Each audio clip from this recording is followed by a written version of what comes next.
Hello guys, welcome back to the study. This is Dheeraj Kumar. अभी हम बात करने वाले हैं Indian Coast Guard Navik GDB Yantrik के सेक्शन 1 में जो साइंस आता है उसके बारे में। चलो, इसकी जो क्लास 5 है, इससे पहले हमने 4 क्लासेस कर रखी हैं। अगर आपने उसको नहीं देखा तो कर लो। और हाँ, साइंस की ऐसे धीरे धीरे क्लासेस करना से बेटर है ना कि मैं आपको एक चीज़ बता रहा हूँ। जो हमारी तरफ से साइंस का जो है टॉप 5 यूनिट का PDF लॉन्च हो चुका है। और इस PDF के अंदर क्या खासियत है मैं बताता हूँ आपको। पिछली बार जो हमने साइंस की जो PDF बनाई थी, ठीक है, साइंस जो पढ़ाया था पिछली बार के एग्जाम के लिए, उसमें से हर शिफ्ट में 7-8 क्वेश्चंस डायरेक्टली आए थे। इसका प्रमाण आप खुद हो, बच्चे खुद कह रहे थे इस बात को। इसलिए हमने इस बार डेडिकेटेड होकर साइंस को बना दिया अलग PDF, ताकि इस बार भी क्वेश्चंस मैक्सिमम से मैक्सिमम आए। इस क्वेश्चन में PDF में खासियत है ना, ये PDF सिर्फ 500 क्वेश्चन है और हिंदी और इंग्लिश दोनों लैंग्वेज में इसको बनाया गया है। 1 से 45 नंबर पेज तक हिंदी है और इंग्लिश में जो है 45 से 79 तक, ठीक है। अभी इसको आपको लेना कैसे मैं बताता हूँ आपको। या तो आपको डिस्क्रिप्शन में दिए गए लिंक से जाके बाई कर सकते हो। ये PDF की प्राइस सिर्फ 35 रुपीज़ है। अगर लिंक से बाई करते हो आप तो आपको PDF की जो प्राइस है 35 प्लस GST पे करना पड़ेगा, ठीक है। तो GST पे करके आपको 40 रुपीज़ के आसपास बनेंगी, 41 रुपीज़ के आसपास। या फिर हमारे स्टाफ राहुल हैं, उनसे आप व्हाट्सअप करो। इस नंबर पे कॉल नहीं लगेगा, ठीक है, व्हाट्सअप करो। इस नंबर पे जाओ, उनको सिर्फ पेमेंट आप कर देना, वो बता देंगे किस तरीके से पेमेंट करना है और वो आपको PDF व्हाट्सएप पे ही सेंड कर देंगे, ठीक है। और वहाँ पे कोई GST नहीं, सिर्फ और सिर्फ 35 रुपीज़ पे करनी पड़ेगी। और इसकी जो है हमने हिंदी और इंग्लिश दोनों में इसको बना रखा है, ठीक है। और हाँ, जो मैं यहाँ पे साइंस पढ़ा रहा हूँ, कुछ कुछ साइंस सिमिलर होंगी PDF से, ये चीज़ श्योर है, क्योंकि मैं पढ़ाऊंगा वही जो एग्जाम ओरिएंटेड। और कह रहे हो कि बुक से पढ़ लेंगे सर, तो बुक में जो है 5000 क्वेश्चन पढ़ोगे 10 सवाल के लिए, और हम यहाँ पे सिर्फ आपको 500 क्वेश्चन दे रहे हैं 10 सवाल के लिए, जो कि सबसे ज्यादा इंपॉर्टेंट 500 हमारी है। क्योंकि पिछली बार भी आपको पता था कि मैथ सेम टू सेम सारे सवाल पिछले बार आए थे सेम पैटर्न पे। रीजनिंग जितनी थी वो पूरी पढ़ाई हुई थी। इवन जीके की जो टॉप 500 PDF थी वो भी हमने दिया था। और इस बार साइंस का जो पेड PDF आ गया, आप ले लो यहाँ से जाके। आपको देरी करोगे तो फिर फायदा नहीं है, क्योंकि फॉर्म सबमिट होने का लास्ट डेट जिस दिन हो जाएगा उसके बाद इसकी प्राइस हम लोग 50 रुपीज़ करेंगे। और कुछ लोग राहुल से पूछ रहे थे कि मैथ की PDF कब आएगी, रीजनिंग की कब आएगी, टॉप 500 की। तो मैथ, रीजनिंग और इंग्लिश की भी जल्द से जल्द आएगी। और किसी की भी प्राइस जो है 50 रुपीज़ से ज़्यादा नहीं होगी। हमेशा हम लोग 35 से लेके 40 रुपीज़ के बीच में ही प्राइस रखेंगे, ताकि हर एक गरीब से गरीब बच्चा भी पे कर सके, ठीक है। तो जाओ व्हाट्सअप कर लो, या फिर डिस्क्रिप्शन में दिया गया लिंक है, वहां से जाके आप बाई कर लो। पहला सवाल देखो, ये कह रहा है क्या, अवतल दर्पण। अवतल दर्पण में जो है हमेशा निम्नलिखित में से कौन सा प्रतिबिंब बनता है। तो गाइस, अवतल दर्पण को इंग्लिश में हम लोग कॉनकेव लेंस कहते हैं। तो अवतल दर्पण जो है, इसमें जब भी हम लोग इमेज बनाते हैं तो वो आभासी और सीधा बनता है, वर्चुअल और इरेक्ट बनता है। ये चीज हमेशा हमेशा याद रखोगे आप। और क्वेश्चन नंबर 2 कह रहे हैं, शीतकाल में एक मोटी कमीज की अपेक्षा 2 पतली कमीजों में हमें अधिक गर्म क्यों रखा जाता है। देखो, जो PDF है वहां पे 1 लाइनर क्वेश्चन है, वहां पे बहुत सारे ऐसे ऑप्शन देखिए, आपकी टाइम वेस्ट नहीं की जाएगी। सीधे क्वेश्चन और उसका आंसर पूरा रट जाना, एग्जाम में डायरेक्टली देखना, बहुत सारे क्वेश्चन पूछे जाएंगे वहां से। कह रहा है शीतकाल में एक मोटी कमीज को क्यों, मतलब मोटी कमीज की अपेक्षा ना 2 पतली कमीज बढ़िया होती है। रीजन होता है, 2 कमीजों के बीच में जो वायु की परत होती है ना, वो मतलब एक तरीके से ना सुचालक के रूप में काम कर रही होती है। बात समझ में आ रही है। 2 कमीज के बीच में जो वायु की परत हो जाती है वो किस तरीके से काम कर रही होती है, तो वो सुचालक नहीं बल्कि वो परत रोधी माध्यम का काम कर रही होती है। सुचालक होगा तो फिर तो उसमें एंट्री कर ही जाएगा, तो वो सुचालक नहीं, उसको कुचालक कहते हैं ना। तो एक तरीके से वो परत रोधी माध्यम का काम कर रही होती है। इसका मतलब क्या होता है मैं बताता हूँ। देखो, 2 लेयर बन गया, इसके बीच में क्या है ना, बाहर का उष्मा अंदर नहीं आएगा, अंदर का उष्मा बाहर नहीं आएगा। वो परत क्या कर रही है, उष्मा को विरोध कर रही है। तू बाहर वाला बाहर है, अंदर वाले तू अंदर है, ठीक है, इस तरीके से। इसलिए हमको क्या कहता है, वो ज्यादा गर्म रखता है। 3 नंबर क्वेश्चन क्या कह रहा है, देखो किसी तत्व का परमाणु क्रमांक जो है 17 है और उसका द्रव्यमान 36 है, तो न्यूट्रॉन की संख्या कैसे निकालेंगे। तो उसके मास में से हम लोग क्या करेंगे, परमाणु क्रमांक को क्या करेंगे, हम लोग एटम नंबर को हम लोग घटा देंगे। तो यहाँ से 36 में से 17 को घटा दो, जो वैल्यू होगा आउटपुट आएगा 19। यही आपका जो हो जाएगा क्या, करेक्ट आंसर हो जाएगा।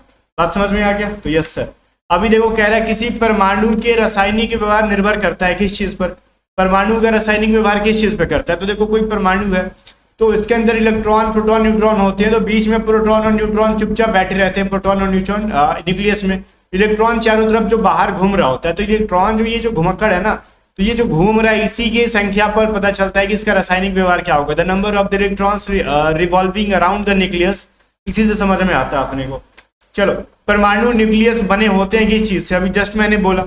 कि परमाणु का न्यूक्लियस 3 चीज से बना होता है, इलेक्ट्रॉन, प्रोटॉन और न्यूट्रॉन। ठीक है, न्यूक्लियस नहीं, परमाणु के अंदर 3 चीज होती है, इलेक्ट्रॉन, प्रोटॉन और न्यूट्रॉन। और न्यूक्लियस के अंदर क्या होती है, प्रोटॉन और न्यूट्रॉन होता है, इलेक्ट्रॉन चारों ओर घूम रहा होता है। ये चीज मैंने बोला आपको जस्ट। तो न्यूक्लियस में पूछ रहा है तो प्रोटॉन और क्या होगा, न्यूट्रॉन होगा।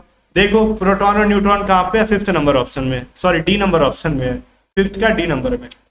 ये चीज देखो आगे क्या कह रहा है, निम्नलिखित में से अधिक जलन पैदा होती है किससे, उबलता हुआ पानी से, गर्म पानी से, भाप से, या फिर पिघलती हुई पलावी बर्फ से। देखो ऐसे तो हीट सबके अंदर होता है, बट जो वाष्प होता है, स्टीम होता है, उसके अंदर गुप्त उष्मा होती है, लैटेंट हीट होती है, वो ज्यादा गर्म होती है। लैटेंट हीट जो होता है एक्चुअली गर्म पानी से या फिर जिससे आग से बहुत ज्यादा हीट होता है लैटेंट हीट के अंदर, मतलब गुप्त उष्मा की वजह से। इसी के वजह से ना भाप हमारे हाथों को ज्यादा मतलब कष्टदायक लगता है। आगे कह रहा है निम्नलिखित में से सब किसमें सर्वोच्च विशिष्ट उष्मा का मान होता है, तो विशिष्ट उष्मा का मान सबसे ज्यादा तांबा के होता है। तो ये चीज याद रखना, ये तो बस रटने वाली चीज है, इसके अंदर कुछ समझने वाली चीजें है नहीं। आगे देखो, काले वस्त्रों के मुकाबले श्वेत वस्त्र जो है शीतल क्यों होता है। काला चीज अगर गर्मी में काला कपड़ा पहन के घूमोगे तो ज्यादा गर्मी लगेगा, वहीं पे ठंडे या फिर ठंडा के दिन में काला पहनोगे तो बढ़िया लगेगा। तो ये चीज मैं कह रहा था आपसे कि ये चीज जो काला आप बोल रहे ना, काला कपड़ा अगर पहनते हो श्वेत की अपेक्षा, तो मतलब काले वस्त्र के मुकाबले श्वेत वाले शीतल क्यों रहते हैं। तो काला कपड़ा क्या करता है ना, सूर्य की रोशनी को क्या करता है, वो लेके ऑब्जर्व कर लेता है, तो सारा उष्मा रख लेता है वहीं पे, रहने दे भाई, वो मतलब भूखड़ होता है। जितना बाहर से गर्मी आ रही है, उष्मा आ रही है, हीट आ रही है, सबको रखे जाएगा, रखे रह जाएगा। तो ऑब्वियसली वो पहने हो आप तो उसका पूरा असर आपके बॉडी पे दिखेगा। और व्हाइट जो होता है ना, वो क्या करता है, भाई आया है तो जिस रास्ते से उसी रास्ते से निकल जा, जितना जरूरत है उसको वो कलर रखेगा, बाकी सबको रिफ्लेक्ट कर देगा। ठीक है, इसी की वजह से वो क्या होता है, शीतल होता है। तो वो पर क्या करता है, उसमें उसके पास जो है प्रकाश पहुंचता है तो उसको परावर्तित कर देता है। तो ऑप्शन नंबर बी के अंदर है।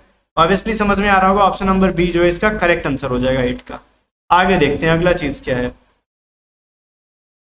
कह रहा परमाणु का संगठन करने वाले 3 मौलिक कण क्या है। मैंने बोला ना आपको कि परमाणु के अंदर 3 चीजें होती हैं, इलेक्ट्रॉन, प्रोटॉन, न्यूट्रॉन। प्रोटॉन और न्यूट्रॉन नाभिक में होता है, न्यूक्लियस के अंदर होता है, इलेक्ट्रॉन चारों ओर घूम रहा होता है। तो देख लो इलेक्ट्रॉन, प्रोटॉन और न्यूट्रॉन कहाँ पे है। इलेक्ट्रॉन, प्रोटॉन और न्यूट्रॉन कहाँ पे है, थोड़ा सा यहाँ है, प्रोटॉन, इलेक्ट्रॉन और न्यूट्रॉन तीनों अलग टाइप से लिखा हुआ है। ऑप्शन नंबर सी में अंदर है। ठीक है, प्रोटॉन, इलेक्ट्रॉन एंड न्यूट्रॉन, ये दोनों जो है, तीनों जो है सही आंसर हो जाएंगे।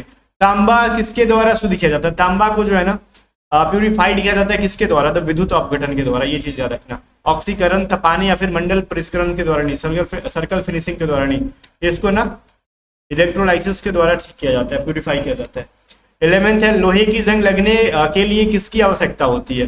किसकी आवश्यकता होती है, लोहे में जंग लगाना है, पानी वानी फेंक दो उसके ऊपर, ऑक्सीजन तो अपने आप वायुमंडल से ले लेगा।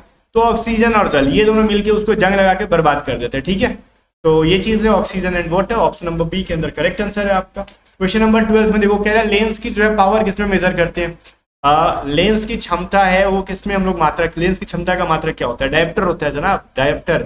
ठीक है, याद रखना, ये पिछली बार एग्जाम में आया भी था।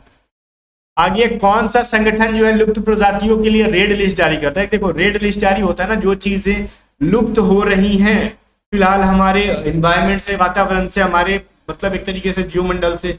जैसे डोडो पक्षी था वो लुप्त हो गया, अभी जो और वो बहुत सारी चीजें, गीद है, वल्चर, वो लुप्त हो रहे हैं। उनको मतलब कौन एक वो करके रखता है सब, मतलब उनका लिस्ट कौन बनाता है, तो ये आपसे पूछ रहा। तो लिस्ट बनाने वाले लोग भी बैठे हैं, international union for conservation of nature. ये लोग है ना, international union for conservation of nature, ये लोग जो है लिस्ट जारी करते हैं कि भैया कौन कौन जो है इंडेंजर्ड स्पीसीज है उनके बारे में। 14th नंबर ये कह रहा है विभाज्योत्तक स्थिति के अनुसार होता है। ठीक है, ये जो विभाज्योत्तक जो होता है इसका मतलब क्या होता है भाई, मेरिस्टेमेटिक टिश्यूज, मतलब मेरिस्टेमेटिक टिश्यूज की वजह से पौधों में क्या होता है भाई, वृद्धि होता है, क्योंकि उनकी उत्तक में विभाजन होगा। विभाजन जब होगा तो वो क्या होगा, चारों ओर से बढ़ेंगे। तो पौधे बढ़ते हैं तो चारों ओर से, चाहे वो शीर्ष में हो, टॉप पे हो, अंतर्वैसी या फिर इंटरमिटेंट हो, या फिर पार्श्वीय लैटरल हो, चारों तरफ से बढ़ते हैं तो उपयुक्त सभी हो जाएगा। तो पौधा देखते हो ना चारों ओर से बढ़ता है, ये टिश्यू चारों तरफ होते हैं। अब क्या रहा है, किसी पौधे का खाद्य चलन क्या होता है। देखो 2 टाइप के मेनली पौधे में जो टिश्यूज होते हैं ना, एक होता है जाइलम, एक और फ्लोएम होता है। जाइलम फ्लोएम, तो जाइलम का काम है जल पहुंचाना ऊपर से नीचे चारों, फ्लोएम का काम है खाद्य चीजों को, ठीक है, फूड को क्या करना, इधर उधर पहुंचाना, या फिर मतलब पहुंचाना, वही चलन करना। ऑप्शन नंबर यही इसका सही आंसर है। आगे देखो, बी जो है सही आंसर था।